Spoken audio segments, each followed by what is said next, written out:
నామానికి వందనాలు. ఈరోజు రాత్రి వేళ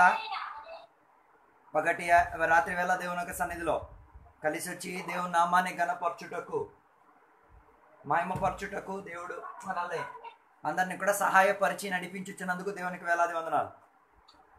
కొన్ని రోజుల్లో నుంచి దేవుని యొక్క వాక్యంలో నుంచి ఏసయ్య చెప్పుకొచ్చి ఉన్న ఉపమానం గురించి నేర్చుకోవడానికి దేవుడు మనల్ని సహాయపరచుచున్నారు.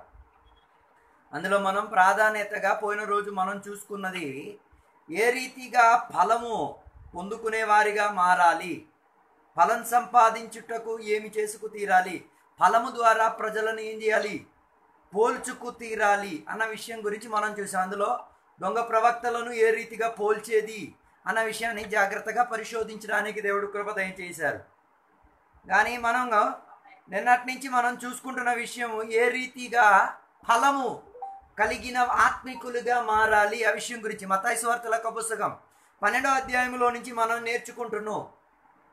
అందులో దాని 32, 33వ వచనం నుంచి మనం చూసుకుంటున్నాం.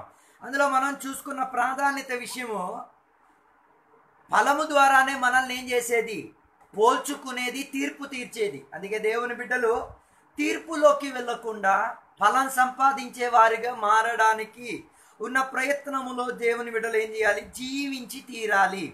అదే మనం చూసుకొని వచ్చాం. ఒకవేళ నీలో ఫలము కనిపించకపోతే యేసయ్య నిన్ను సర్ప సంతానం అని కూడా పిలవచ్చే ఒక స్థితిగతి రావచ్చు. అదే మనం నిన్న చూసుకున్న ఒక విషయం. ఎందుకు యేసయ్య ప్రజలను సర్ప సంతానమా అని పిలవడానికి ఉన్న కారణం, వారిలో ఫలము కనబడలేనందున, వారి జీవితం తీర్పులోకి వెళుచున్న కారణం కాబట్టి వారిని సర్ప సంతానమా అన్న పదముతో ఏం చేయబడ్డాది, పిలవబడ్డాది. అలాగైతే నిన్న నేను చెప్పి వచ్చి ఆపిన విషయం, సేవకులు కూడా మన ఆత్మిక స్థితిగతిని చూచి వాక్యముల ద్వారా సర్ప సంతానం అని పిలిచిన అంగీకరించే మనస్తత్వం ఉండాలి. ఉన్నారా నాతో కలిసి? చాలా మందికి అలాంటి ఒక అంగీకరణ తీసుకోవడానికి కొద్దిగా కష్టకరంగా మారే ఒక రోజులు అయిపోయింది ఈ కాలం. అందుకే వెంటనే వచ్చిన అలవాటు ఏంటిదంటే, పాస్టర్ గారు అలాగ అనొచ్చా, పాస్టర్ గారు యేసయ్య అలాగ అన్నారు, ఇంకా పాస్టర్ గారు అనడంలో ఏం తప్పు ఉంది.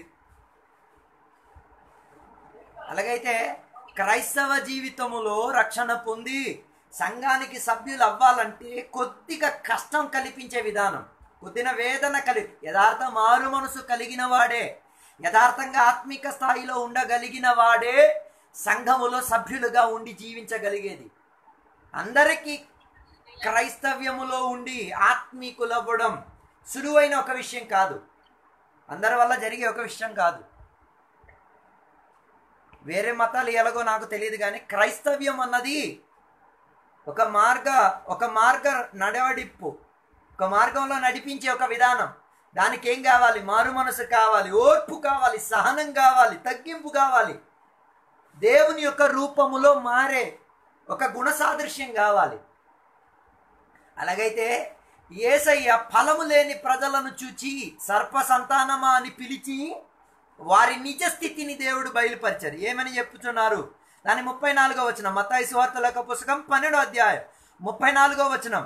వారు చెడుతనాన్ని లోపల ఉంచుతూ మంచి మాటలతో వారు ఏం చేస్తున్నారు, పలుకుతున్నారు. మంచి మాటలు, మృదులైన మాటలు, ఎంత సూపర్ మాటలు. కానీ హృదయం లోపల ఉన్న స్థితిని పరిశోధిస్తే అర్థమైపోతుంది ఏంటో ఈయన అసలు విషయం.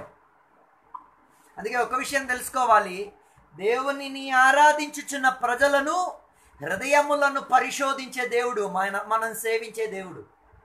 పెదవులతో ఎన్ని స్తోత్రాలు చెప్పినా, ఎన్ని అన్ని భాషలు చెప్పినా, ఎన్ని దేవునికి గణపరిచుచున్న మాటలు చెప్పినా దేవుడు చూచేది నీ హృదయ స్పందన ఏ రీతిగా ఉన్నాయి. ఉన్నారా?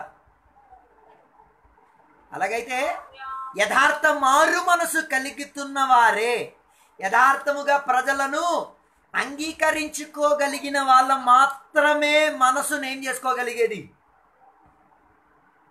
పరిశోధనలో దేవుడు పరిశోధించినప్పుడు దేవునికి ఆరాధన చేయడానికి ఉన్న ఒక ధైర్యము, బలం వచ్చేది. అందుకే చాలా మందికి ఒకరి మీద అలిగిన తర్వాత, ఒకరి మీద కోపం వచ్చిన తర్వాత వెంటనే ప్రార్థన రావడం కొద్దిగా కష్టం. కొందరికి ప్రార్థన ఏంటి, అన్నీ వస్తాయి. ఒకరి మీద అలిగినా, వాక్య వ్యతిరేకంగా ఏదో ఒక పని చేసినా, అది గుండెకి తాకుతుంటే ప్రార్థన రావడం కొద్దిగా కష్టం. మీకెలాగో నాకు తెలియదు, నా విషయం నేను చెప్తున్నాను. యథార్థ మారు మనసులో జీవించిన వారు పరిశోధన లేకుండా, హృదయ పరిశోధన లేకుండా ఏ ఆత్మిక పనిలో కూడా వాళ్ళు ఏం చేయరు, ఉంచుకోరు. అదే ఆత్మికులకున్న లక్షణం. ఎంత మాత్రం ఈ కాలంలో ఉన్న దేవుని బిడ్డలు దాని నిమిత్తం ప్రయాస పడుతున్నారో లేదో అన్నది నేను వ్యక్తిపర జీవితంగా పోల్చుకోవాల్సింది. అందుకే నేను చెప్పొచ్చిన మాట, సర్పసంతానమా అని యేసయ్య పిలిచారు అంటే తన హృదయ స్థితిగతిలో ఫలము కనబడలేనందున, హృదయము సరైన విధానములో లేనందున. అందుకే ఆత్మీకుల హృదయం ఎల్లప్పుడూ ఏమై ఉండాలి, క్లియర్గా ఉండాలి దేవుని దృష్టిలో. అందుకే దేవుని దగ్గరికి వచ్చి చిన్నప్పుడు ఆలోచించి తీరాలి. మన పెదవుల ప్రార్థనల కన్నా, అన్య భాషల కన్నా పరిశోధించే దేవుడి హృదయాన్ని ఏం చేసేది. దేవునికి ఏమి కానుకలేం అక్కర్లేదు. దేవునికి నీ సాన్నిధ్యత కాదు కావాల్సింది, నీ హృదయంలో ఉన్న శుద్ధీకరణ, నీ లోపల ఫలమున్న విధానం కన్నా అంగీకరణలో కనిపించాలి. కనబడకపోతే యేసయ్య అలాంటి ప్రజలను ఏమని పిలవచ్చు, సర్ప సంతానమా అని కూడా పిలవచ్చు. అది పిలుచుచున్నప్పుడు వేదన కలగకుండా మారు మనసులో రాగలిగిన వాడే ఫలం సంపాదించుటకు ప్రయత్నం చేసినవాడు. లేకపోయిన వాళ్ళందరూ దొంగ విశ్వాసులే, ఏదో దేవునికి చూపించడానికి వచ్చిన వారిగా మారేది. నేను దేవునికి స్తోత్రం చెప్తున్నాను. ఈ కాలంలో కూడా సర్ప సంతానమా అని పెదవులతో పిలిచిన సేవకులు పరిచర్య చేస్తున్నారు కాబట్టి దేవునికి స్తోత్రం. గొప్ప విషయం ఏంటంటే అలాంటి వాళ్ళ వాక్యం వినడానికి ప్రజలు తక్కువ మంది. పర్వాలేదు, బాగుపడే వాళ్ళు ఆ తక్కువ మంది చాలు. అందరినీ బాగుపరచుతామని నిర్ణయం ఏమి లేవు. బాగుపడాలి అని ఆసక్తి కలిగిన వారు బాగుపడడానికి ఏ ఆత్మిక విధానంలో కూడా రావడానికి సిద్ధం. అందుకే యేసయ్య ఈ ప్రజల హృదయాన్ని పరిశోధించినప్పుడు మొత్తం దుష్టత్వంతో నిండుంది. అలాగైతే ప్రార్థన చేసే ముందు, ఆరాధనకు వచ్చే ముందు ఎంత మాత్రం పరిశోధన కలిగి చెయ్యాలి. ఎంతమంది పరిశోధించుతున్నారో లేదో నాకు తెలియదు. నేను మాత్రం వ్యక్తిపర పరిశోధన తర్వాతనే ఏ పనైనా చేయడానికి సిద్ధపడేది. అదే ఆత్మీకులు వ్యక్తిపర జీవితంలో చూసుకోవాల్సిన విధానం. అందుకే పెదవుల మాటలు కాదు దేవుడు గొప్పగా చూసుకునేది. నీ మాటలు, నీ పెదవులతో స్తుతించిన స్తుతులు కాదు, నీ పెదవులతో పాడుతున్న పాటలు కాదు, నీ పెదవులతో పలుకుచున్న వాక్యాలు కాదు ఆయన పలికేది. ఆయన చూసేదేంటి, నీ హృదయం ఎట్టివంటిగా ఉన్నది. విశ్వాసుల పట్ల నీ హృదయం ఎలాగుంది, నీ సేవకుల పట్ల నీ హృదయం ఎలాగుంది, ఇరుగు పొరుగు వారి పట్ల నీ హృదయం ఎలాగుంది, దేవుని పట్ల నీ హృదయం ఎలాగుంది. కొందరి హృదయము పరిశోధించితేనే మొత్తం జబ్బులని బయటకు వచ్చేది. ప్రతిరోజు అందుకే బైబిల్ స్పష్టంగా చెప్తున్నది, మారు మనసు పొందుడి. ప్రతిరోజు మనసును ఏం చేసుకోవాలి, మార్చుతూనే ఉండాలి. మనసు మారుతూనే ఉండాలి. అప్పుడప్పుడు మనసు మారితే జబ్బులు పెరుగుతాయి. నేను అంటుంది శారీరక రోగాలు కాదు, ఆత్మికంగా ఉన్న జబ్బులు. అందుకే దేవుని యొక్క బిడ్డలు వారి ఆత్మిక జీవితంలో ఫలము కాసుకునేటకు హృదయం ఏం కావాలి, శుద్ధీకరణ పొంది తీరాలి. హృదయ శుద్ధీకరణ నిమిత్తం యేసయ్య రక్తం మన కొరకు ఉంది, పరిశుద్ధాత్మ అభిషేకం మనకుంది, ఆత్మిక సహవాసాలు మనకున్నాయి, దేవునితో ఉన్న అనుబంధాలు మనకున్నాయి. వీటన్నిటి ద్వారా ఏం చేయాలి, ప్రతి క్షణం హృదయాన్ని శుద్ధిపరచుకోవాలి. తప్పులు చేస్తున్నప్పుడు, తారి తప్పిపోతున్నప్పుడు, ఏదైనా తెలుసో తెలియక చేసిన లోటుపాటు కలిగిన విధానాలు చూసినప్పుడు వెంటనే దానిని ఏం చేయండి, పరిహారపరచండి. దానిని గుంపు కూడి పెట్టొద్దు. కొందరికి అలవాటు అయిపోయింది, చీపురు తుడిచిన తర్వాత ఒక మూలలో పడేస్తారు, అక్కడ ఒక చిన్న కొండ తయారు చేస్తారు. తర్వాత సంవత్సరానికి సంక్రాంతికి శివరాత్రికి ఒకసారి మాత్రం సబ్బులు నీళ్లు ప్లెయింటు గీంటు అని చేసేసి చుడుతారు. అది కాదు యథార్థ క్రైస్తవ జీవితం. ప్రతిరోజు మీ జీవితాన్ని ఏం చేయండి? పొద్దున లెగుస్తున్నప్పుడే కన్ను తెరిచిన వెంటనే శుద్ధీకరణ నిమిత్తం నీ హృదయాన్ని దేవుని సన్నిధిలో ఏం చేయాలి? పరిశోధించాలి. దేవా, పొద్దున లెగిచాను, హృదయాన్ని కాపాడుకునేటకు, మాటలను కాపాడుకునేటట్టు, ఆత్మీకతను కాపాడుకునేటట్టుకు, శుద్ధీకరణ కలిగి జీవించుటకు, పాపం చెయ్యకుండా, నీ వ్యతిరేకంగా దోషాలు చెయ్యకుండా శుభ్రము కలిగి జీవించడానికి ఉన్న కృప నాకు దయచేయండి. దేవుని చిత్తం కలిగే విధానంగా ఉన్న ప్రక్రియలో ఉండి తీరడానికి ఉన్న కృప నాకు దయచేయండి అనేది పొద్దున లెగిచిన వెంటనే ఏం చేయాలి? హృదయాన్ని పరిశోధించాలి. రాత్రి పడుకునే ముందు హృదయాన్ని పరిశోధించే, అదే కదా దావీదు చెప్తే, నా పడకకు వెళ్ళే ముందు కన్నీటితో నా పడకను ఏం చేస్తున్నాను? తడుపుచున్నాను. ఎందుకు? ఆ రోజంతా చేసిన విధానం ఏటేటిదో పడుకునే క్షణములోనే ఏమయ్యేది? తలుచుకొని గుర్తుకొచ్చేది. కొందరికి అదేం గుర్తు రాదు. కానీ దావీదుకి వీటన్నిటిని గుర్తుకొచ్చేసి దానిని కన్నీటి ప్రార్థనతో, కన్నీటితో ఆయన ఏం చేస్తున్నాడు? దానిని క్రమపరుచుకోవడానికి చూస్తున్నాడు. అందుకే ఒక విషయం తెలుసుకోండి, మనం సేవించిన దేవుడు మన ఆత్మీకత మాత్రం కాదు, హృదయాన్ని కూడా ఏం చేసేవాడు? పరిశోధించేవాడు. ఎంతమంది హృదయాన్ని దేవునికి అప్పగించుతున్నారో అన్నదే దేవుడు చూసుకునేది. అందుకే యేసయ్య ఈ ప్రజలను ఇలాగ పిలవడానికి, సర్పసంతానమా అని పిలవడానికి కారణం ఏంటిదంటే, వారి నిజస్థితిలో ఏం లేదు, యథార్థత లేదు. రెండు మనస్తత్వం కలిగి ఉంటున్నారు. హృదయం ఒక్కలాగా, మాటలు ఇంకొకలాగా. దాని నిమిత్తం వారిని ఏం చేశారు? ఆత్మీకులుగా అంగీకరించడానికి దేవునికి కష్టం. మీ పాస్టర్ గారు నిన్ను అలాగ అంగీకరించొచ్చేమో, నీ తోటి విశ్వాసులు నీకు ఆ రీతిగా అంగీకరించొచ్చేమో, కానీ దేవుడు ఆ రీతిగా ఏం చేయలేరు. ఉన్నది ఉన్నట్టుగా చెప్పడానికి నిర్ణయించగలిగిన వాడే మనం సేవించిన దేవుడు. కానీ అది నిన్ను బాధపరిచే ఒక స్థితిగతిలోకి కాదు, బాగుపరిచే ఒక స్థితిగతిలోకి తీసుకురావాలి. మళ్ళీ నేను చెప్తున్నాను, యేసయ్య వాడుచున్న పదములో ఉన్న ఆ తీవ్రత నిన్ను బాధపరచకూడదు, బాగుపరచాలి. ఉన్నారా నాతో కలిసి? బాధ కలుగుతున్నదా? బాగుపడుతున్నారా? నిర్ణయం మీ చేతిలో ఉంది. అందుకే ప్రతిరోజు నీ హృదయాన్ని ఏం చేయాలి? పరిశోధించుచున్న దేవునికి అప్పగించి ఆ పరిశోధన నిమిత్తం వచ్చిన మాటలు రావాలి. అందుకే తర్వాత ఉన్న మాటలు చెప్తున్నది, హృదయం ఏమి నిండుందో అదే నోరు ఏం చేస్తుంది? పలుకుతుంది. నీ హృదయం లోపల దేనితో నింపబడి ఉన్నది అదే నోరు ఏం చేస్తుంది? పలుకుతుంది. ఎందుకు కొందరు బూతులు మాట్లాడేది? బూతులు మాట్లాడడానికి కారణం ఏంటిదని, వాళ్ళ హృదయం మొత్తం దేనితో నిండులు ఉన్నాయి? బూతులతో నిండుంది. కొందరికి అసూయ ఉన్నది. ఎందుకు?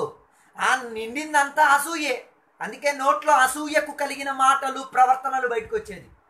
నీ లోపల వాక్యం నిండుందనుకో, నీ నోట్లో నుంచి ఏమొస్తాయి? వాక్యం మొత్తం. నీ లోపల దురాత్మ నిండుందనుకో, నీ నోట్లో నుంచి దురాత్మ ఉచ్చరింపే వచ్చేది. అయితే ఫలము అని చెప్పినప్పుడు దాని అర్థం ఏంటిదంటే, నువ్వు మాట్లాడుతున్న మాటలు, నీ హృదయములో నిండి ఉన్న విధానమే దేవునికి ఫలంగా కనిపించేది. ఏం మాట్లాడుతున్నావో అదే నీ ఆత్మిక స్థాయిని ఏం చేసేది? నిర్ణయించేది. కొందరు ఎప్పుడు అవిశ్వాసం కలిగిన మాటలే. ఏమన్నా దేవుడు హత్తపడతాడు, నాకు హత్తపడతా లేదండి అయ్యగారు. అలాంటి వాడిని అసలు పలకకూడదు, వాళ్ళ ఇంటికి కూడా వెళ్ళకూడదు. ఎందుకు? వాళ్ళు నిండుంది మొత్తం అవిశ్వాసంతో. అవిశ్వాసంతో నిండి ఉన్నవాడు విశ్వాసపు కలిగిన మాటలు ఏం చేయలేడు.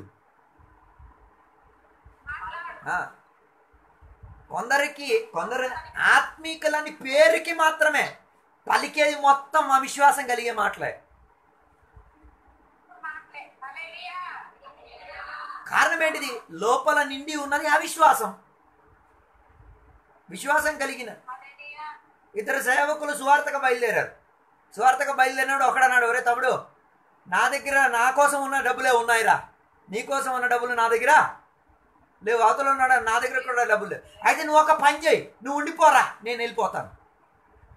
ఇద్దరు నిర్ణయించుకొని బయలుదేరారు సువార్తకని. ఒకటి ఇంకొకటికి ఏమంటున్నా, నువ్వు ఉండిపోరా, డబ్బులు లేవని నువ్వు ఉండిపోరా అన్న. మనం కూడా చాలామంది అలాగే కదా చెప్పేది, డబ్బులు లేదండి. పోనీ ఎంత ఆలోచించే ధైర్యము బలము లేదు. మీరు సేవించిన దేవునికి నీవు వెళ్ళాల్సిన చేరాల్సిన చోటికి కట్టాల్సిన డబ్బులు కట్టే అంత స్తోమత ఉంది అని కూడా ఏం చేయలేదు. విశ్వాసం లేని దేవుని బిడ్డలు అంటే డబ్బులుంటేనే అన్ని పని జరిగేది. కొందరు అలాగే అనుకునేది. అందుకే ఎందుకమ్మా ప్రార్థనకు రాలే, డబ్బులు లేదయ్య గారు అంటే నీ దేవుడి డబ్బే, నీ హృదయం నిండుంది మొత్తం డబ్బు విషయమే. డబ్బు ఉంటేనే నువ్వు ఎక్కడికి వెళ్తావు?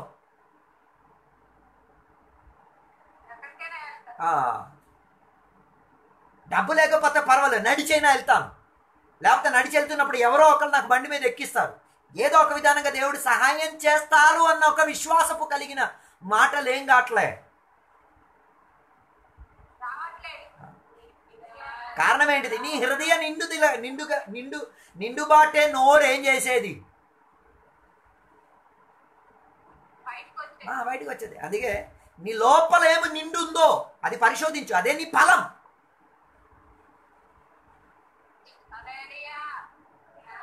అది ఒక మనిషిలో ఏం చేస్తుంది? శుభ్రంగా కనిపిస్తుంది. యేసయ్యకే కనిపిస్తుంది అంటే ఆత్మీకులకు కనబడదా? అందుకే నీ హృదయం నింపే దాంట్లో ఏమి నింపుకో? ఆత్మిక విషయాలను నింపుకో. ఉన్నారా? అందుకే కదా కొందరికి చెప్తారు, ఏమమ్మా ఆదివారం చర్చికి రాలేదు. రోగం ఏంటి? అంటే రోగం వాళ్ళని ఏం చేసిందంట? ఆరాధనకి వెళ్ళకుండా ఏం చేసింది? ఆపేసింది. అంటే ఎంత సింపుల్గా చెప్పేస్తున్నారు, రోగం ఏంటి. అదే ప్రభుత్వం ఇల్లు ఇస్తున్నారని చెప్పారు అనుకోండి, రోగం అయితే ఏంటిది? ఆ జబ్బుతోనే పరిగెట్టేస్తాడు.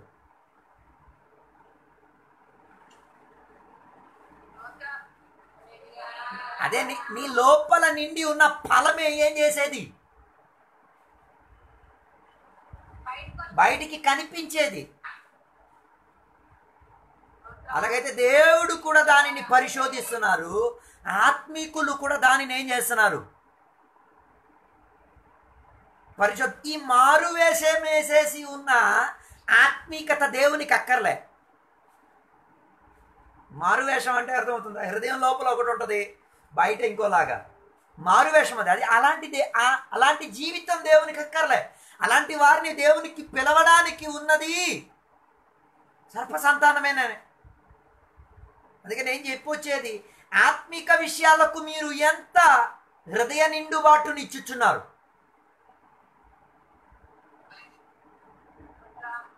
అదే నీ లోపల ఉన్న ఫలాన్ని ఏం చేసేది? నిర్ణయించేది. చాలా ఘోరకరమైన విషయం ఏంటిదంటే, చాలామంది ఈ కాలంలో సువార్తకి వెళ్ళడానికి ఇష్టం లేదు. ఆరాధనకి వెళ్ళడానికి కేవలం ఆదివారం మాత్రం హాజరు. ఆదివారం ఆరాధనకి వెళ్ళడానికి ఉన్న తీవ్రత సువార్తకి వెళ్ళడానికి ఉండదు.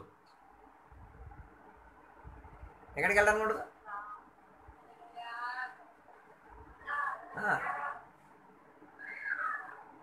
నీ నిజస్థాయి హృదయం లోపల ఆత్మల నిమిత్తం భారం ఉంటే నువ్వేం చేస్తావు? నీ ఇల్లుని విడిచి ఎక్కడ పరిచర్యకు వెళ్ళాలన్నా ఏం చేస్తావు? సువార్తకి వెళ్ళాలన్నా వెళ్ళి తీరుతావు. అది నీ హృదయ నిండుబాటది, ఆత్మల మీద ఉన్న భారం. కొందరికి ఆ భారం లేదు. సువార్తకి వెళ్తున్నా, నేను పక్కకి వెళ్ళి సువార్తలు చేసేస్తాను. పక్క ఎవరు చేస్తున్నారు? ఎన్ని దెబ్బలు కాసే సువార్త చేసి? ఒకటా రెండా? ఎన్ని ఇళ్లలో నుంచి నేను తరిమేశారు? సువార్త చేశారంటే దాని ఫలం కావాలి కదా. ఉన్నారా నాతో కలిసి? ఏ పని చేసినా దానికి ఏముండాలి? ఫలం ఉండాలి, అంతే కదా. మీరు అన్ని ఇళ్ళలోకి వెళ్తున్నారంటే ఎంతమంది ఆత్మలు ఒక నెలలో వచ్చినాయి? ఏది లెక్క? ఆ రీతిగా చెప్పే విధానం ఉన్న లెక్కలేం లేదు. అలాంటప్పుడు అది ఎలా ఫలం అవుతుంది?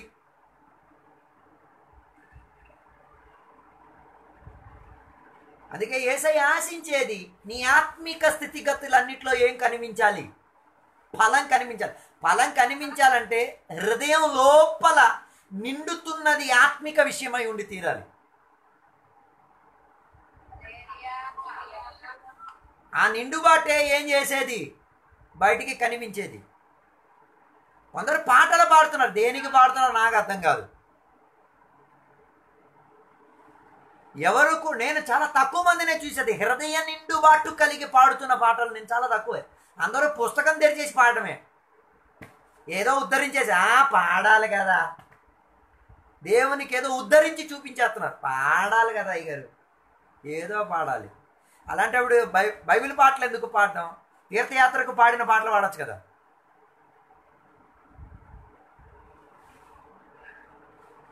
ఉన్నారా? పాటలు కూడా హృదయ నిండుబాటుతో కాదు వాడేది.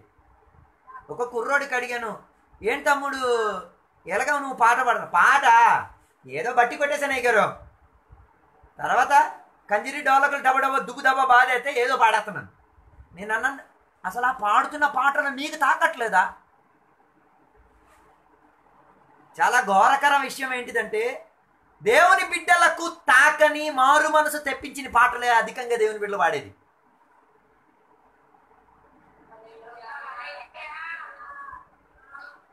ఒక ప్రశ్న మీకు అడుగుతాను, జవాబు నాకు చెప్పండి. ఒక పాట ఎన్ని గంటలు మీరు పాడవచ్చు?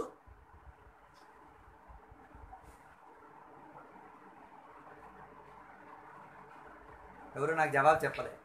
మీకు నచ్చిన ఏ పాట అయినా ఎన్ని గంటలు మీరు పాడవచ్చు ఆపకుండా?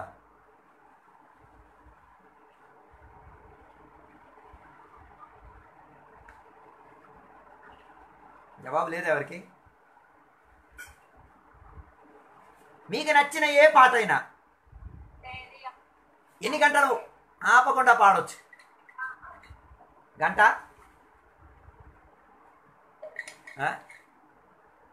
పోనీ ఓకే, పాటల విషయం వదిలేద్దాం. పాటలు మీరు పాడరు కదా, వదిలేద్దాం. ఓకే, ఎన్ని గంటలు మీరు అన్ని భాష చెప్తారు? ఓకే, అన్ని భాష సంగతి వదిలేద్దాం, అది కూడా మీరు చేయలేదు. ఎన్ని గంటలు మీరు వాక్యం చెప్తారు? ఓకే, అది కూడా మీకు కష్టం కదా.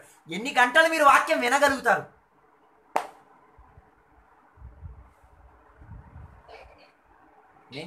నేను చెప్తున్నది మీకు అర్థమవుతున్నదా లేదా? ఎవరు ఏం చెప్పట్లేదు జవాబు. ఎన్ని గంటలు కూర్చొని దేవునికి స్తుతించగలుగుతారు?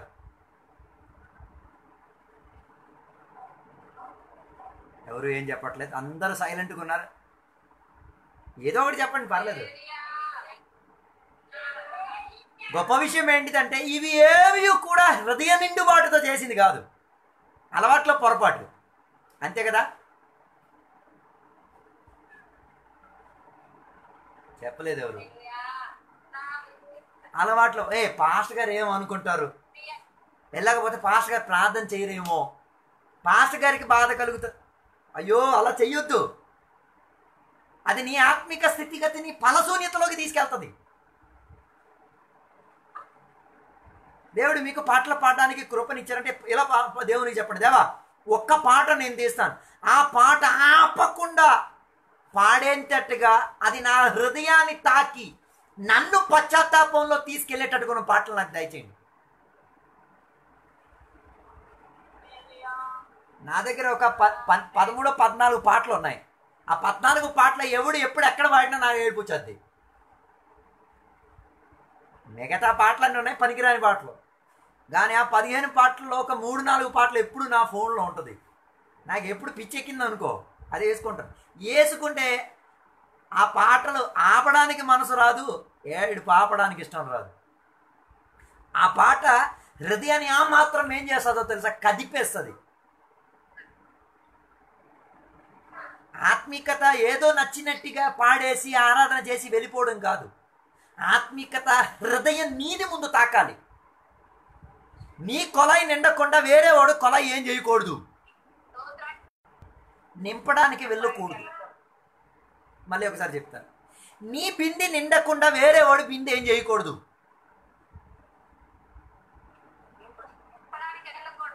వెళ్తే ఏమవుద్ది, నీకు దొరకదు, వాడికి దొరకదు. ఆత్మిక విధానం అంటే నీలో నిండితే మాత్రమే, నీవు తడిస్తే మాత్రమే అవతలు ఉన్నోడు ఏం చేయాలి, దానికి వెళ్ళాలి. ఉదాహరణకి మీరందరూ పొలంలో నీళ్ళు వేస్తుంటారు. నీళ్ళకి వెళ్ళినప్పుడు బింది తీసుకొని ఇంట్లోనికి శుభ్రంగా స్నానాలు గట్టి చేసుకొని వెళ్ళుంటారు. నీళ్ళు తోడుకొని గంట పోయిన తర్వాత చూస్తే మీరు సగం స్నానం చేసినట్టు ఉంటుంది. కారణం ఏంటిది, ఈ తోడుతున్నప్పుడు కొద్ది కొద్దిగా నీళ్ళు నీ మీద పడి నీ శరీరాన్ని ఏం చేస్తుంది, ఓకేనా? చెట్లు తడుతున్నాయి, నీ బట్టలు తడుతున్నాయి, నువ్వు వెళ్తున్న త్రోవ తడుతున్నాయి, ఉన్నారా? నీ చెప్పులు తడుతున్నాయి, నీవెక్కడెక్కడికి వెళ్ళావు అన్నీ ఆ తడిపింపు ఏం చేస్తుంది, తెలియవచ్చేద్ది నువ్వు ఎక్కడెక్కడ నడిచావన్నది. అవునా? ఇప్పుడు ఎవరైనా ఇంజనీర్ కానీ ఎవరైనా ఎతకడానికి వచ్చారు, నువ్వు పని చేసావా లేదా త్వరగా కనిపెట్టవచ్చు. కారణం ఏంటిది, నువ్వు చేసిన పనికి తన నిజస్థితి కనబడడానికి ఉంది. అవునా? చెట్లకెళ్ళి అడగాల్సిన అవసరం ఏం లేదు, చెట్టు మూలకెళ్ళి చూస్తే చాలు, చెట్టు దగ్గర నడిచెళ్ళినప్పుడు చూస్తే చాలు. నీవు చేసిన పనిలో ఉన్న నిజస్థితి, ఆ ఫలింపు ఏమవుతాయి. ఇది నీ పొల విషయంలో. ఆత్మిక విషయంలో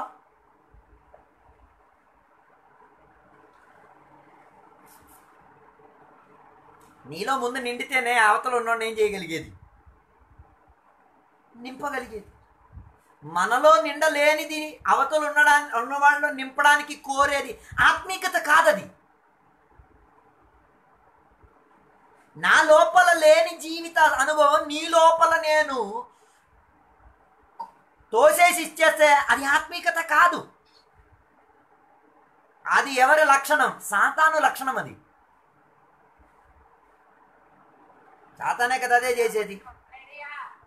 అందుకే నేను చెప్పొచ్చేది, ఏ విషయమైనా ఆత్మీకతలో చేస్తే అదేం చేయాలి, హృదయ నిండుబాటుతో చెయ్యాలి. నువ్వు సేవా పరిచర్యకి ఇష్టపడుతున్నావా, నిండుబాటుతో చెయ్యి. ఒక ఉద్దేశమే, ఆత్మలను సంపాదించడానికి, ఆత్మలను పరలోకానికి నెట్టించడానికి.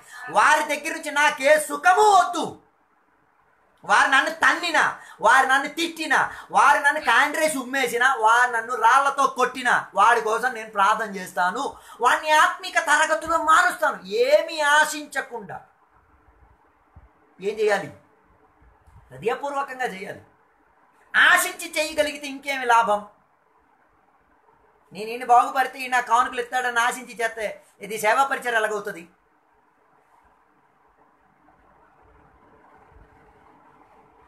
నీకు దేవుడు ఆరాధన నడిపించే ఒక పరిచర్య నీకు ఇచ్చారు. నీ పని ఏంటిది? ఆరాధన నడిపించుట ద్వారా నీవు ముందు ఆరాధనలో మునగాలి. నీ లోపల ఆరాధనకు కలిగిన స్వాధీనం ఏం చేయాలి? నిన్ను కదపాలి. నిన్ను కదపకపోతే వేరే వాళ్ళు ఏం చేయదు. అందుకే చాలా ఆరాధనలో ఆత్మశక్తి దిగలేని కారణం ఏంటిది? నడిపించిన వాళ్ళు ఆత్మశక్తి దిగలేదు, వాళ్ళలో దురాత్మ ఉంది. మన నడిపించిన వాళ్ళ మీదకి ఏమొస్తుంది?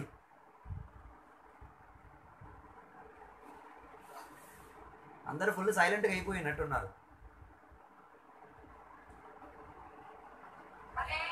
నేను చెప్పి రావడానికి ఉన్న కారణం, నీ హృదయాన్ని సరిపరుచుకోగలిగితే, నీ హృదయం లోపల ఆత్మిక విధానానికి కలిగిన నిండుబాటునిచ్చేస్తే, ఆత్మిక విధానం నీ పరిచర్యలో, నీ పాటలలో, నీ ఆరాధనలో, నీ ఆత్మిక స్వాధీనములో ఏం చేస్తుంది? చేసిన ఫలం కనిపిస్తుంది. కానీ గొప్ప విషయం ఏంటిదంటే, ఈ ప్రజలలో యేసయ్య వెతికి వెళ్ళినప్పుడు యేసయ్యలోకి ఏం కనిపించలే, ఫలం కనిపించలే. అందుకే యేసయ్య చెప్పారు, హృదయముతో మీరందరూ దుష్టత్వముతో నిండి మాటలతో నన్ను ఏం చేస్తున్నారు, పొగిడేస్తున్నారు, ప్రార్థన చేస్తున్నారు, ఆరాధన చేస్తున్నారు, అన్ని చేసేస్తున్నారు. కానీ హృదయాన్ని బాగుపరచడానికో హృదయములో ఆత్మిక ఫలం సంపాదించడానికి ఉన్న ఒక ఆశలో ఏం చెయ్యట్లే.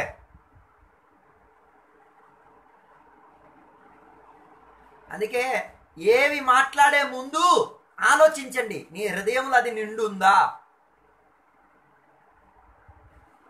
కొంతమంది విశ్వాసం చూసి చెప్తారు, ఆడా పనికిరానోడు, మీకెలా తెలుసు ఆడు పనికిరానోడు అని, వేస్ట్ గాడు, మీకెలా తెలుసు. నీ లోపల అది నిండుంది, అందుకే నీవేం చేసేది, పలికేది. అందుకే పోల్చండి. నిన్ను యేసయ్య నీ మాటలతో పలుచుతున్నారు, నీ హృదయంలో ఉన్న నిండుబాటుని చూసి యేసయ్య పోల్చుతున్నారు, ఆత్మీకులు దానిని పోలుస్తున్నారు. అందుకే దేవుని బిడ్డలు ఈ కాలంలో ఫలం సంపాదించుటకు ఏం చేయాలి, తీవ్రత కలిగిన వారై ఉండాలి. అందుకే ఆత్మీకులు అధికంగా మాట్లాడరు. ఆత్మీకులు అధికంగా మాట్లాడరు. ఎందుకు మాట్లాడరు తెలుసా? వారి లోపల నిండి ఉన్నది ఆత్మిక విషయం కాబట్టి అనాత్మీకత కలిగిన విషయాలకు వారు ఏం చేయరు, పెదవులు ఉపయోగించడానికి వారు సమయం చూపించుకోరు. ఉన్నారా? నువ్వు 21 రోజులు ఉపవాసం ఉండి ఆత్మశక్తి నిండు పొందుకున్నది 1 నిమిషంలో ఎరగొట్టవచ్చు, ఒక బూతు మాట చెప్పి. ఉన్నారా? నువ్వొక జీవిత కాలములో సంపాదించిన ఆత్మిక స్థాయిని 2 గంటల్లో నువ్వేం చేయొచ్చు. అలాగైతే తిరిగి దాన్ని మళ్ళీ సంపాదించాలంటే ఎంత కష్టపడాలి?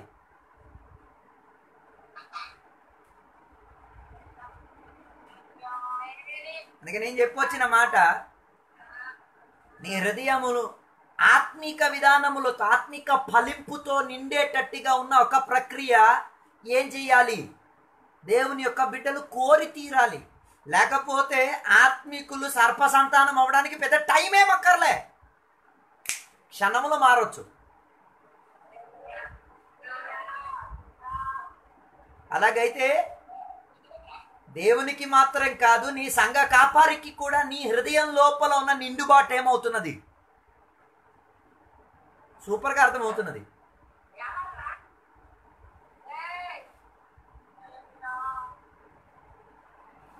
అందుకే నేను చెప్పొచ్చున్న మాట, దేనిని నింపడానికి మీరు ఆసక్తి చెందుతున్నారు? హృదయం నిండుటకా, లేకపోతే ఆత్మిక విధానములో నిండుబాటు కలిగి జీవించడానికి కోరుతున్నారా? అలాగైతే అది నీకు ఏం చేయదు, తీర్పులోకి తీసుకెళ్ళదు. అది దేవుని ఎదుట అంగీకరణను తెచ్చుకునే విధానం తెచ్చుకుంటుంది. అందుకే దేవుని యొక్క బిడ్డలు వారి వారి హృదయాన్ని పరిశోధించాలి. దేవునికి అడగాలి, దేవా నా హృదయం లోపల ఆత్మిక విధానాలను నింపేటట్టుగా ఉన్న ఒక ప్రక్రియను నా జీవితంలో దయచేయండి. నేను మాట్లాడితే ఆత్మిక విషయమే, నా లోపల కలిగితే ఆత్మిక విధానం అర్పించే విధానమే. పనికిరానిది ఏమీ నాకు అక్కరలేదు, దానితో నాకేం లేదు, పట్టింపు లేదు. అలాంటి ఒక అంగీకరణ నాకు దయచేయి అని దేవుని దగ్గర కోరే ఒక విధానం కలిగే వారిని దేవుడు ఏం చేస్తారు, ఆత్మీకతలోకి మార్చగలుగుతారు. అందుకే నేను చెప్పడానికి వచ్చిన మాటలు ఏమి అంటే, నీ హృదయ నిండుబాటులే మాటలుగా ఫలముగా ఏం చేసేది, కనిపించేది. నీ ఫలం నీ సంఘానికి దొరుకుతున్నదా? నీ ఫలం నీ దేశస్థులకు దొరుకుతున్నదా? నీ ఫలం నీ కాపరికి దొరుకుతుంది. నేను అంటున్నా, నీ పొలములో ఉన్న ఫలం కాదు, నీ ఆత్మిక జీవితంలో ఉన్న ఫలం.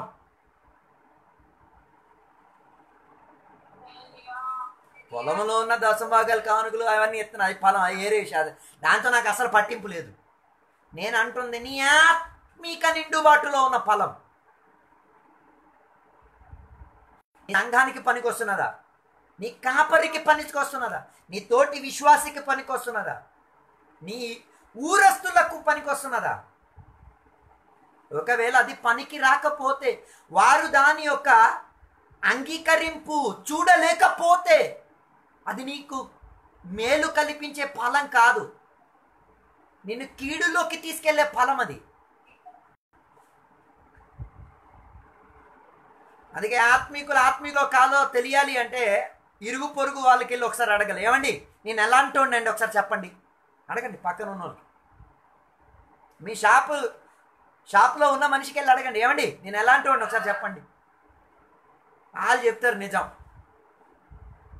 మనం ఏంటిదంటే ఎవరి చేత నిజం వినడానికి ఇష్టపడే ఒక స్థాయిలోకి వెళ్ళట్లేదు.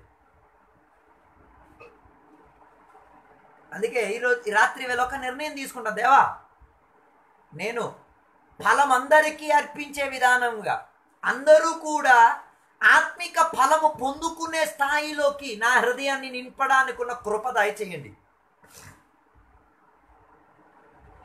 అని కోరితే ఏమవ్వచ్చు, అనేక మంది ప్రజలు నీ లోపల నుండి ఉన్న ఫల స్వాధీనం ఏం చేయొచ్చు, తిని ఆస్వాదించవచ్చు. జరిగిన ఒక సంఘటన, ఒక పాస్టర్ గారు పరీక్షకు వెళ్తున్నప్పుడు బస్సులో ప్రయాణం చేసినప్పుడు 2-3 కుర్రోళ్ళు కూడా బస్సు ఎక్కారు. ఎక్కి పాస్టర్ గారు పర్సు కొట్టేయడానికి ఉన్న ప్లానింగ్లో ఉన్నారు. పాస్టర్ గారి పర్సు కొట్టడానికి ఉన్న ప్లానింగ్లో మొత్తానికి ఆ కుర్రోళ్ళు పాస్టర్ గారు పర్సు కొట్టేశారు. పాస్టర్ గారు గొప్ప విషయం ఏంటిదంటే టికెట్ తీసిన తర్వాతే పర్సు కొట్టేసింది. మొత్తానికి పాస్టర్ గారు పర్సు పోయింది, కుర్రోళ్ళు దిగి వెళ్ళిపోయారు. పాస్టర్ గారికి అర్థమైపోయింది పర్సు పోయిందని. ఈయన వెళ్ళాల్సిన చోట్ల వెళ్ళి దిగి ఆ పరిచర్యకున్న విధానానికి బయలుదేరారు. ఈ పర్సు తీసుకెళ్ళిన కుర్రోళ్ళు ఏం చేశారో తెలుసా, సూపర్ మాకు పర్సు దొరికింది అన్న ఆనందంతో వీళ్ళు ఏం చేశారు, పర్సు తీసుకెళ్ళి పర్సులోంచి డబ్బులు తీద్దాం అనేసరికి వీరి చేత డబ్బులు తీసే ఒక స్థితిగతి రావట్లే. పర్సు తీయలేకపోతున్నారు. ఏమవుతుందో తెలియట్లేదు. వాళ్ళకి భయము, వేదన, నొప్పి ఏంటో తెలియట్లేదు. మొత్తానికి వీళ్ళు ఏం చేశారో తెలుసా, ఈ పాస్టర్ గారు ఎక్కడున్నారో ఎతకడం ప్రారంభించారు. పాస్టర్ ఎతకడం ప్రారంభించి చూసినప్పుడు ఒక చోట్ల పరిచయం చేస్తున్నారు, వాక్యం చెప్తున్నారు. వీళ్ళు వెళ్ళి వెనక్కి కూర్చున్నారు. వెనక్కి కూర్చొని ఇలా వీక్షిస్తున్నారు ఈ పాస్టర్ గారికి. ఈ పాస్టర్ గారి స్వభావములో ఏమైనా మార్పు ఉందా? పర్సు పోయి డబ్బులు లేకుండా ఉన్న పాస్టర్ గారు తన వాక్య పరిచర్యలో అది ప్రశ్నపరుచుచున్నాడా అన్నది పరిశోధించడానికి వీళ్ళు ఏం చేశారు, కూర్చున్నారు. అదే రీతిగా పర్సు తిరిగిద్దామని చూచినప్పుడు పాస్టర్ గారు వాక్య పరిచర్యను డబ్బులు పోయింది అన్న ఆనందంతో కాదు, డబ్బులు ఉన్నాయి అన్న ఆనందంతో ఏం చేస్తున్నారు, చెప్తున్నారు. ఒక వేదన లేదు, దుఃఖం లేదు. అందరూ వాక్యం అన్ని విన్నారు, ప్రార్థన గడి చేశారు, వెళ్ళిపోయారు. చివరికి కుర్రోళ్ళు వెళ్ళి ఏం చేశారు, పాస్టర్ గారు మా కోసం కొంత ప్రార్థన చేయండి. పాస్టర్ గారికి తెలియదు వీళ్ళే దొంగతనం చేసిన దొంగలనో ఏ విషయం తెలియట్లేదు. పాస్టర్ గారు పద్ధతిగా వాళ్ళ కోసం ప్రార్థన చేశారు. ప్రార్థన చేసిన తర్వాత చేతిలోంచి పర్సు తీసేసి ఆయన చేతికి ఇచ్చారు. సార్ తీసుకోండి సార్, మేమే మీ పర్సు ఏం చేసాం, దొంగతనం చేసాం. కానీ ఒక విషయం మేము తెలుసుకోగలిగాం, మీరు చేస్తున్న ఈ పరిచర్య నిజాయితీ పూర్వకంగా చేస్తున్నారు అన్నది మాకు అర్థమైంది. పర్సు పోయినా కూడా మనసులో, ముఖములో పర్సు పోయిన ఒక వేదన కూడా ఏం చేయట్లే, చూపించుకొని కాదు చేసేది. ఆ రోజు ఆ 3 కుర్రోళ్ళు ఏమయ్యారు, దేవునిని రక్షకునిగా అంగీకరించారు. ఇదే విషయం నీకు జరిగితే,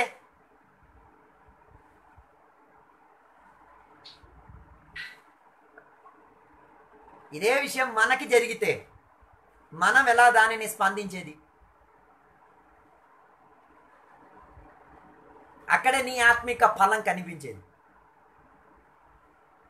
మనం అనుకునేది దేవునికి స్తోత్రం, హల్లెలూయా, ప్రైజ్ లార్డ్, ఉపవాసం, ఆరాధన, సువార్త చేసి ఇవిగా, ఇదేం కాదు. నీ ఆత్మిక స్థాయిలో కనిపించుచున్న ఫలం ఒక్కొక్క జీవిత సాదృశ్యంలో ఏం చేయాలి, కనబడాలి. ఒక పాస్టర్ గారికి టికెట్కి డబ్బులు లేదని చెప్పేసి బస్సులోంచి తోపతన్నేసి ఏం చేసేసారు, బయట నుంచి పంపించేశారు. అయినా కూడా ఆ సేవకుడు నడిచి ఆ చోటుకి ప్రార్థనకి వెళ్ళాడు. మీరైతే, మనమైతే చదివిన కాలేజీలో నుంచి ఫీజు కట్టలేదని చెప్పేసి తరిమి తోసేశారు. అయినా కూడా దేవునికి విడిచిపెట్టకుండా, మనసు వేదన పడకుండా దేవునిని ఇంకా ఆత్మశక్తితో ఆరాధన చేయగలిగే అనుభవాలు ఉన్న సాక్ష్యాలు ఉన్నాయి. మనకు జరిగితే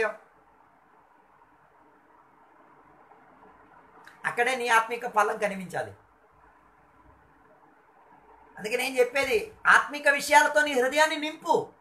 అలాగైతే దుర్పరిస్థితి కలిగిన, కరువు కలిగిన పరిస్థితి, వేదన కల్పించుచున్న పరిస్థితి, బాగులేని పరిస్థితి వచ్చినప్పుడు కూడా నీ పెదవులలో ఆత్మిక విధానం కలిగిన మాటలే. ఆత్మీకతలో బలవంతం ఏం లేదు. కొందరికి అన్నిటికీ బలవంతం చేయాలి. ప్రార్థన చెయ్యి, దేవుని దగ్గరికి రా, సువార్తకి రా, బాగుపడు, తిను, తాగు, జీవించు.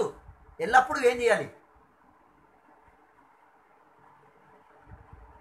అది ఫలశూన్యతను ఇవ్వదు. అలాగా వచ్చిన ఫలము దేనికి ఉపయోగపడదు. అందుకే యేసయ్య చెప్తున్నది, హృదయం నిండుతున్న స్థాయిలో ఉన్న ఒక ఫల సంపాదనలోకి వద్దాం. అందుకే 35వ వచనంలో యేసయ్య చెప్తున్న మాట, మంచి మనిషి మంచి నిధులను ఏం చేయును? తెచ్చుకును. గాని దుష్టత్వం కలిగిన వాడు దుష్టత్వముతో సంపాదించిన నిధులే ఏం చేసేది? తెచ్చుకునేది. అలాగైతే నీ ఆత్మిక విధానములో నిండుబాటు హృదయంలో నిండి ఉన్నది. నోరు ప్రస్తావించి చేతులు పనిచేసి కాళ్ళు పనిచేసి సంపాదించి తెచ్చుకున్నది మంచి నిధులేనా, లేకపోతే దుష్టత్వం కలిగిన నిధులేనా? మంచి మనిషి అన్న అంగీకరణను పొందించుచున్నదా దేవుని ద్వారా?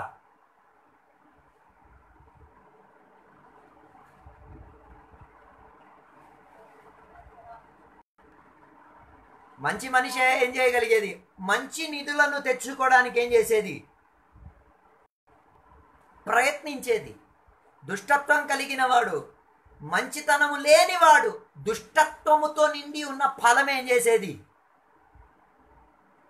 ఇచ్చేది.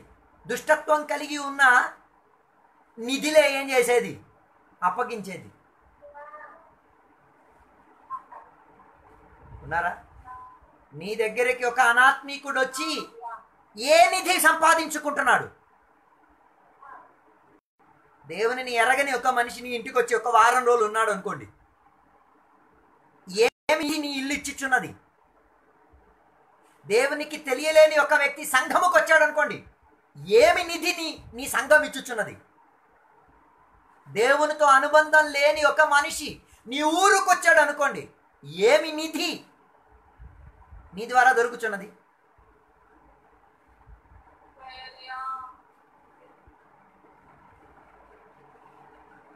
ఏమైనా నిధి దొరుకుతున్నదా? ఆఫ్రికా దేశంలో నిధులు దొరుకుతున్న ప్రాంతాలు ఉన్నాయి. ఆ నిధులు దొరుకుతున్న ప్రాంతాల్లో బతుకుతున్న మనుషులను రోజు చంపేయడమే, ఇటు అటు చంపేయడమే. దేనికి చంపుతున్నారని పరిశోధించినప్పుడు వాళ్ళు చెప్పేది ఏంటో తెలుసా? నిధిని సంపాదించుకోవడానికి ఉన్న కకృతితో ఒకరిని ఏం చేస్తున్నారు? చంపేసుకుంటున్నారు. దేని నిమిత్తం? నిధి నిమిత్తం. అలాగైతే నిధి నిమిత్తం ఇంత కకృతి ఉన్న లోకం అయితే ఆత్మిక విధానములో నీవిచ్చుచున్న నిధి ఎటువంటిది? ఈ రాత్రి వేళ ఒకసారి పరిశోధించండి. నీ పాటల ద్వారా వెళ్తున్నది నిధిలేనా? నీ ఆరాధన ద్వారా వెళ్ళేది నిధిలేనా? నీ ఆత్మిక సహవాసం ద్వారా దొరికేది నిధిలేనా? నువ్వు పరిచర్య చేయడం ద్వారా దొరికేది నిధిలేనా? అది నువ్వు వాడుతున్నావా? వేరే ఎవరైనా అది వాడుతున్నారా?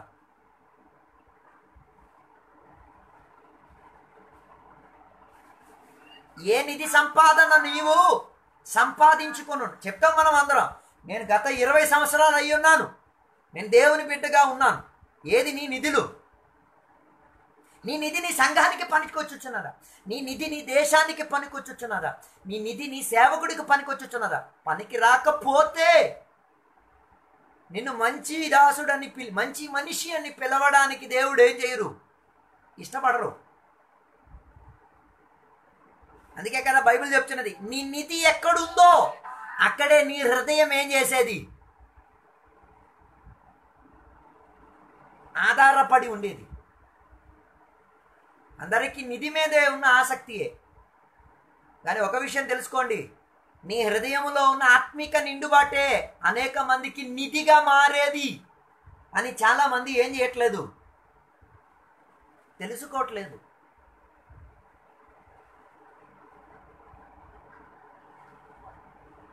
అందుకే ఈ కాలంలో ఉన్న దేవుని యొక్క బిడ్డలు ఆత్మీకతలో అనేక మందికి నిధులు అర్పించే విధానముగా యేసయ్యను అప్పగించండి. నీకు దొరికిన దాంట్లో అన్నిటికన్నా శ్రేష్ఠ నిధి ఏంటిది? యేసయ్యే, రక్షణే, ఆత్మశక్తే. ఎంతమందికి నువ్వు పంచావు?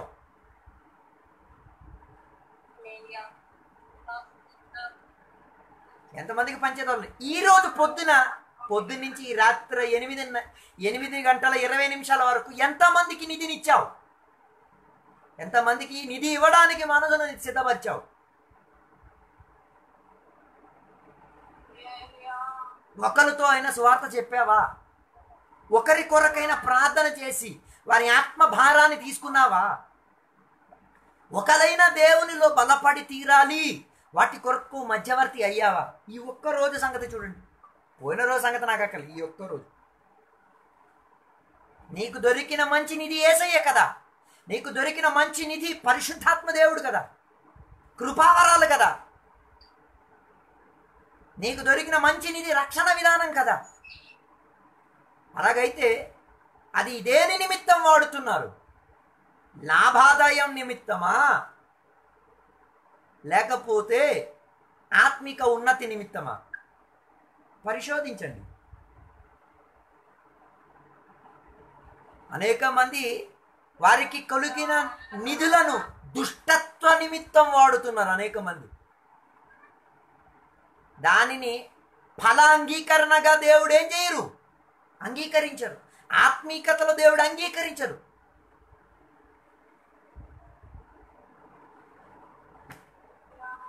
అందుకే నీకు దొరికిన నిధులను పనికొచ్చే విధానంగా ఉపయోగించండి. దుష్టత్వానికి కొరకు వాడకూడదు. నా నిధులు నేను సేవించిన యేసయ్య ప్రజలను దుష్టులుగా మార్చడానికి కాకూడదు. నేను పొందుకున్న ఆత్మశక్తి ప్రజలను దేవుని దగ్గర నుంచి విడిచిపెట్టడానికి ఉన్న ప్రక్రియలో పరిచయం చేయబడకూడదు.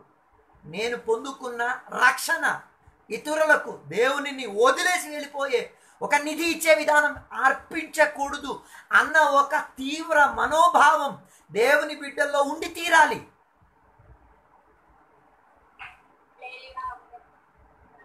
అదే నీ ఫలం ఒక అంగీకరణను చూపించేది.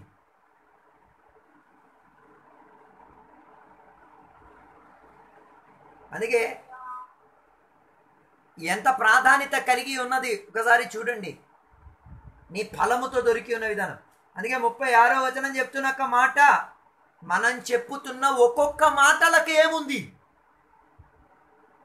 తీర్పు తీర్చబడతాది, లెక్క అప్ప చెప్పాల్సిన బాధ్యత ఉంది.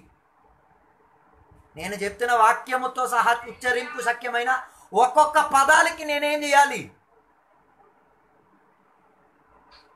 అలాగైతే నేను ఒక రోజు ఎన్ని పదాలు పలికానో వాటన్నిటికీ ఏముంది?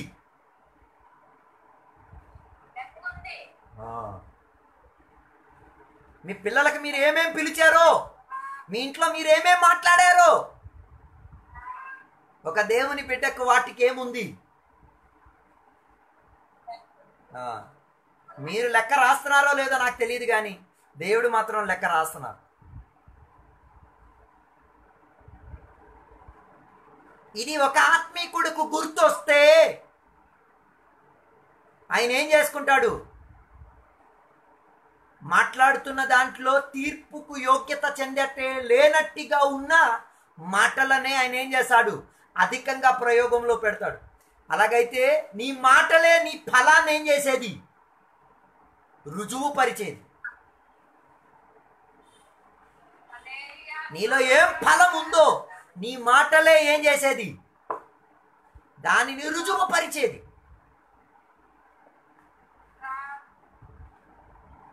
నువ్వు ఎవరు వ్యతిరేకంగా మాట్లాడేది? సేవకుడు వ్యతిరేకంగా మాట్లాడినా, విశ్వాసి వ్యతిరేకంగా మాట్లాడినా, మోడీ వ్యతిరేకంగా మాట్లాడినా, జగన్ గారి వ్యతిరేకంగా మాట్లాడి, ఎవరి వ్యతిరేకంగా మాట్లాడినా వీటన్నిటికీ ఏముంది? లెక్క. ఆ భయం ఉందా?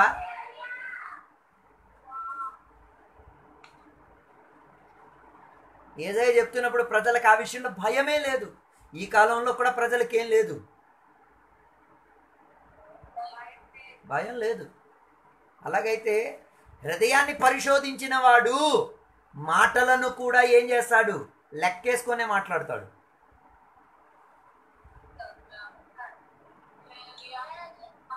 అందుకే వ్యర్థపు మాటలు మాట్లాడి నీకు కలిగిన ధనైశ్వర్యమును పాడు చెయ్యొద్దు, రక్షణను పాడు చెయ్యొద్దు, ఆత్మాభిషేకాన్ని పాడు చెయ్యొద్దు, యేసయ్య ఇచ్చిన విడుదలను ఏం చెయ్యొద్దు.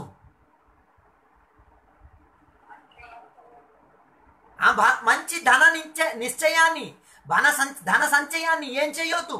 పాడు చేయొద్దు.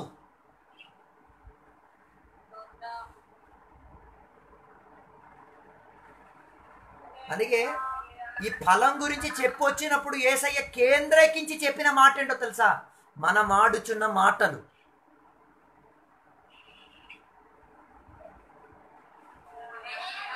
అందుకే మాటలను ఏం చేయండి? తగ్గించండి. పనికి రాని దానికి ఏం చేయకూడదు, స్పందించడానికి వెళ్ళకూడదు. కొన్నింటికి మౌనం పాటించండి, మంచిది. నీ ఆత్మిక కృపావరాలైనా నీ తోడుగా ఉంటాయి. నీకు దొరికిన రక్షణ అయినా నీలో ఏముంటుంది? నిన్ను సహాయపరిచి తీరుద్ది.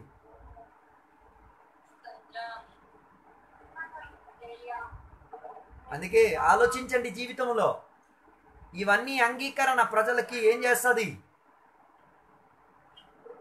ప్రజలకి కనబడడం మాత్రం కాదు, దేవుని యొక్క లిస్టులో లెక్క అప్ప చెప్పాలి. అందుకే దాని 37వ వచనం చెప్తున్న ఒక మాట, నీ ఆత్మిక స్థాయి నీ మాటల ద్వారా ఏమవుతాయి? రుజువు అవుతాయి. దాని ద్వారా దేవుడు ఏం చేస్తారు? తీర్పు తీరుస్తారు. నీకు ఆ మాటలు నీకేం చేస్తారు? శిక్షలోకి కూడా ఏం చేస్తుంది? తీసుకువెళ్తాయి. అలాగైతే దేవుని యొక్క బిడ్డలు మాట్లాడుతున్న ఒక్కొక్క మాటలు ఎంత శక్తియుక్తంగా వాడబడి తీరాలి.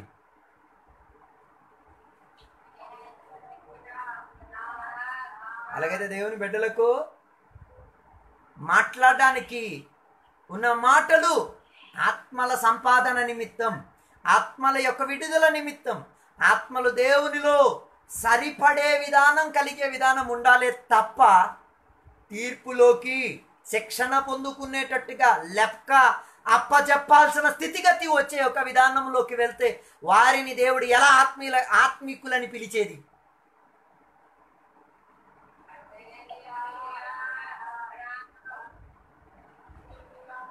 అందుకే ఈ రాత్రి వేళ ఒక విషయం నిర్ణయించేద్దాం. దేవా, నేను ఆడుతున్న మాటల మూలంగా నాకున్న రక్షణను నేను పాడు చేయకూడదు, ఆత్మలను పాడు చేయకూడదు, కృపావరాలను పాడు చేయకూడదు, నాకున్న ఫలాన్ని పనికిరాని స్థాయిలోకి తీసుకువెళ్ళకూడదు.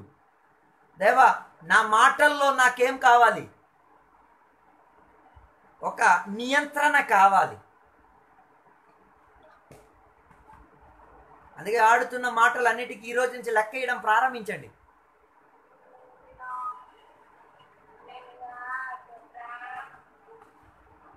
అనేక మంది దేవుని బిడ్డల ఒక ఫల సంపూర్ణత కొరకు ఏం చేయట్లే? ప్రయత్నం చేయట్లే. అందుకే నేను చెప్పి రావడానుకున్న విధానం ఏంటిది అంటే, నీ మాటలే నీ లోపల ఆత్మిక ఫలాన్ని ఏం చేసేది? రుజువు పరిచేది. అలాగైతే ఎంత మాత్రముగా నీ ఫలము నీ సంఘానికి, నీ సమాజానికి, నీ దేశానికి, నీ కాపరుకి పనికొచ్చుచున్నది. యేసయ్య ఇవన్నీ కూడా ప్రజల లోపల రుజువు పరిచి చెప్పినప్పుడు మాట్లాడడానికి ఎవరికి ఏం రాలే? తిరిగి మాటలు రాలే.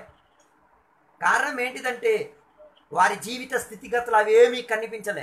అందుకే ఈ రాత్రి వేళ ఒక విషయం నిర్ణయించుకొని తీరుతాం. దేవా, నేను ఆత్మిక విధానం కనిపించేటట్టుగా, తీర్పులోకి వెళ్ళలేనట్టుగా ఉన్న ప్రక్రియలో జీవించుటకున్న కృప నాకు దయచేయండి దేవా. నేను ఆడుతున్న మాటలు అనేకులకు మంచి నిధులను ఇచ్చేటట్టుగా, శ్రేష్టత కలిగిన ఆత్మిక పదవిని ఇచ్చేటట్టుగా ఉన్న సాదృశ్యంలో నా జీవితాన్ని మార్చండి అని కోరుకుంటే ఖచ్చితంగా ఏమై తీరుద్ది? ఫల సంపాదనలో ఉన్న ప్రయత్నంలో ముందుకు తీరొచ్చు. అందుకే మీ హృదయములను పరిశోధించండి. హృదయాన్ని ఆత్మిక విషయాలతో నింపండి. ఆత్మిక తలంపులతో, ఆత్మిక అర్పణలతో, ఆత్మిక విధానం కలుగుచున్న వాటిని పలకి తీర్పుకు వెళ్ళకుండా, దేవుడు మనల్ని పరిశోధించకుండా దానిలోంచి తప్పించుకోవడానికి ఉన్న ప్రయత్నం దేవుని బిడ్డలు చూసుకోవడానికి ఈ రోజుల్లో తయారై తీరాలి. అందుకే ఈ రాత్రి వేళ ఒక నిర్ణయం తీసుకుందాం దేవుని సన్నిధిలో. దేవా, నా మాటలకు ఏం కావాలి? తగ్గింపు కావాలి. నా మాటల మూలంగా నాకు దొరికిన నిధులు ఏం కాకూడదు? తుప్పు పట్టికూడదు. ఉప్పుకున్న ప్రత్యేకత ఏంటో తెలుసా? ఉప్పు రుచిని ఇస్తుంది, ఉప్పు కూరకి మంచి స్వాదిస్తుంది, కానీ ఉప్పు వస్తువులకి నాశనం కూడా చేస్తుంది. అలాగైతే ఉప్పు కూరకు రుచిని ఇస్తున్నదని చెప్పేసి నాశనం చేయదని, నాశనం కూడా చేస్తాను. నాశనం చేసిన దాన్ని రుచిమయంగా మార్చుటకు దేవుని సన్నిధిలో సమర్పించుకుందాం. చెబుతాం, దేవా ఫలం ఉన్నవాడిగా నన్ను నింపండి దేవా అని రాత్రి వేళ కోరుదాం. కలిసి ప్రార్థన చేద్దాం. కృప కలిగిన దేవా, నీకు వందనాలు తెలియవస్తున్నాం. ఈ రాత్రి వేళ నీ సన్నిధిలో మేమందరం కలిసి వచ్చి వాక్యములో నుంచి ధ్యానించుటకు దేవా మమ్మల్ని అందరిని కూడా సహాయపరిచినందుకు వందనాలు. దేవా, మా ఫలము మా మాటలలో ఉన్నాయి, దానిని సరిదిద్ది ఆలోచించి మాట్లాడుటకు కృపదాయి చేయండి. ఈ రాత్రి వేళ వాక్యం విన్న ప్రతి బిడ్డల జీవితంలో దేవా వాక్యం ద్వారా అనేక నిధులను సంపాదించుటకు, అనేకులకు పనికొచ్చే విధానము కలిగే విధానంలో ఫలార్పణ పొందుకునేటట్టుగా ప్రియ బిడ్డలకు సహాయపరచండి. దీవెనలతో నింపినందుకు వందనాలు, సహాయపరిచినందుకు వందనాలు. యేసు నామములో అడిగి వేడుకున్న పరమ తండ్రి, ఆమేన్. తండ్రి యొక్క కుమార యొక్క పరిశుద్ధాత్మక సహవాసం ఇప్పుడు ఎల్లప్పుడు వాక్యం ఆలకించుచున్న సకల బిడ్డలతో దేవాని రెండో రకడ వరకు తోడయుందును గాక. ఆమేన్. Praise lord. అందరికీ వందనాలు. ప్రైజ్ లార్డ్ అమ్మా. Praise lord.